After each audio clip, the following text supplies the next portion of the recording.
Hello everyone, मैं हूं प्रतिमा और आप सभी का आई एग्जाम बी के ऑनलाइन प्लेटफॉर्म पर स्वागत है। यहां पर PFRDA यानी पेंशन निधि विनियामक एवं विकास प्राधिकरण के द्वारा कल एक नोटिफिकेशन आया है जिसमें बहुत सारी वैकेंसीज हैं और ये वैकेंसी है ग्रेड ए असिस्टेंट मैनेजर की और इसमें राजभाषा के भी पोस्ट हैं। तो देखते हैं राजभाषा के पोस्ट के बारे में कि क्या क्या यहाँ पर क्वालिफिकेशन मांगा गया है और इसमें पोस्ट कितनी है। यहाँ पर सबसे पहले बात करें इंपॉर्टेंट डेट्स की, तो फॉर्म फिल करने की जो स्टार्टिंग डेट है वो 15 सितंबर है और यहाँ पर इसकी जो लास्ट डेट है फॉर्म फिल करने की वो है 7 अक्टूबर। यहाँ पर PFRDA के द्वारा बहुत सारे पोस्ट निकली हुई हैं, जिसमें से जनरल स्ट्रीम के लिए 15 वैकेंसीज है, वहीं पर फाइनेंस और अकाउंट्स और लीगल की दो वैकेंसी है, IT रिसर्च और राजभाषा इन सब के लिए एक एक वैकेंसी है। तो राजभाषा की बात करें तो यहाँ पर एक पोस्ट है और अगर इसके एजुकेशनल क्वालिफिकेशन की बात करें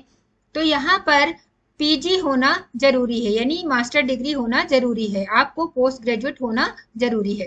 अगर आपने हिंदी विषय में मास्टर डिग्री किया हुआ है और साथ में अंग्रेजी विषय आपके ग्रेजुएशन लेवल पर है तो आप इसके लिए एलिजिबल है। अगर हिंदी विषय आपके PG में नहीं है तो ये विषय संस्कृत, इंग्लिश, इकोनॉमिक्स, कॉमर्स इन सब में किसी में भी हो सकते हैं, यानी इन सब्जेक्ट्स में अगर आपने PG किया है और साथ में हिंदी विषय ग्रेजुएशन लेवल पर है तो आप इसको अप्लाई करने के लिए एलिजिबल है।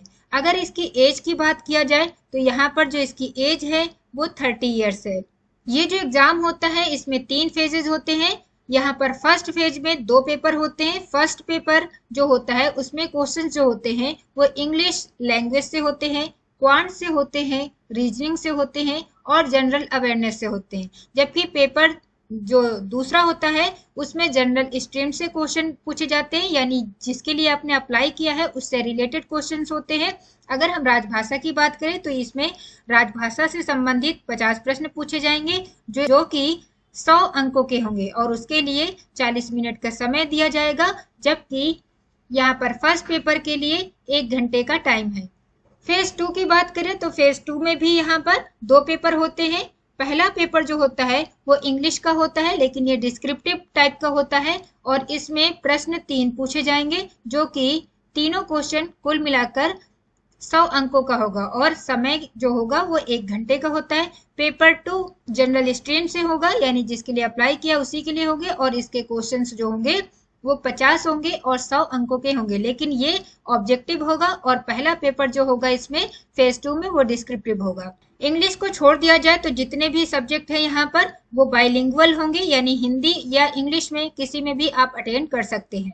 राजभाषा के पेपर 2 में जो सिलेबस है उसकी बात किया जाए तो वो क्वेश्चंस जो पूछे जाएंगे वो भारत सरकार की राजभाषा नीति से क्वेश्चंस होंगे। अनुवाद के यहाँ प्रश्न होंगे और वो अनुवाद होंगे शब्द, वाक्यांश या वाक्य का, जिसमें हिंदी से अंग्रेजी और अंग्रेजी से हिंदी में करना होगा। यहाँ पर शब्दावली के भी प्रश्न पूछे जाएंगे जो कि हिंदी से अंग्रेजी में करना होगा और अंग्रेजी से हिंदी में। यहाँ पर साथ साथ में पेंशन, प्रशासनिक, बैंकिंग, पूंजी बाजार, अर्थशास्त्र, सामाजिक सुरक्षा शब्दावली से भी प्रश्न पूछे जाएंगे और उनका अनुवाद हिंदी से अंग्रेजी और अंग्रेजी से हिंदी में करना होगा। तो ये बहुत अच्छी वैकेंसी है, आप इसके लिए जरूर अप्लाई करें। अगर आप इसकी तैयारी करना चाहते हैं तो इसकी तैयारी आप सेबी ग्रेड ए के साथ कर सकते हैं, क्योंकि यहाँ पर इन दोनों के लिए एक कॉम्बो कोर्स बनाया गया है जिसमें एनरोल करके आप दोनों कोर्स की तैयारी कर सकते हैं। कॉम्बो कोर्स में 60% की छूट भी दी जा रही है और उसके लिए आपको कोड यूज करना पड़ेगा कॉम्बो 60। तो अगर आप एलिजिबल हैं इस पोस्ट के लिए तो जरूर अप्लाई करें। इसकी जो मंथली सैलरी है वो भी बहुत ही अच्छी है, तो जरूर इसके लिए अप्लाई करें आप लोग।